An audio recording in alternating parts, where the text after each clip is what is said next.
गुज़श्ता 5 साल के दौरान दुनिया बिल्कुल तब्दील होकर रह गई है।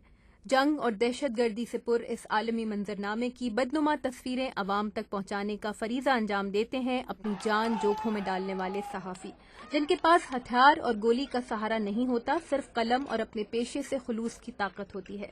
सहाफ़ियों के हुकूक के लिए काम करने वाली तंजीमों के मुताबिक इस बदली हुई दुनिया में सहाफ़त के पेशे को दरपेश चैलेंजेस उस वक्त ज़्यादा वाज़ेह होकर सामने आए जब अमरीकी सहाफ़ी डेनियल पर्ल के कत्ल का वाक़या दुनिया के सामने आया। डेनियल पर्ल की बेवा मेरियन पर्ल, जो खुद भी सहाफ़ी और मुसन्निफ़ा हैं, समझती हैं कि बदली हुई इस दुनिया में सहाफ़ियों को भी अपना लाहे-अमल तब्दील करने की ज़रूरत है।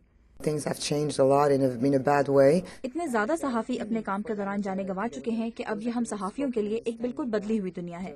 मुझे पता नहीं कि जर्नलिज्म कम्युनिटी ने अब तक रुक कर ये सोचा है कि सूरत हाल कितनी तब्दील हो गई है और हमें भी अपने आप को तब्दील करना चाहिए। हम ऐसा क्या कर सकते हैं जिससे हम अपने सहाफ़ियों का तहफ़्फ़ुज़ और अपनी रिपोर्ट की सदाकत दोनों को यकीनी बना सकें।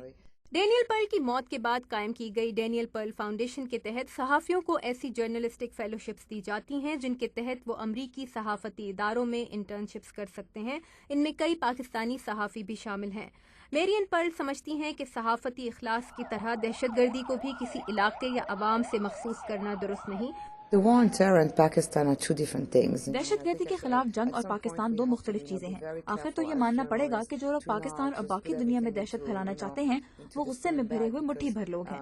मैं नहीं समझती कि वो पाकिस्तानी अवाम की नुमाइंदगी करते हैं। हम बड़ी आसानी से भूल जाते हैं कि पाकिस्तानी अवाम खुद और खुसूसन पाकिस्तानी सहाफ़ी कितनी मुश्किलात से गुजर रहे हैं। Why did your husband have to meet with these people?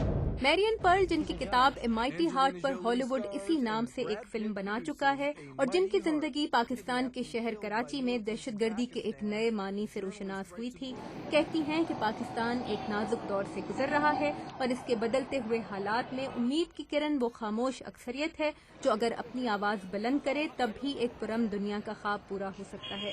Tabinda Naeem, voice of America, Washington.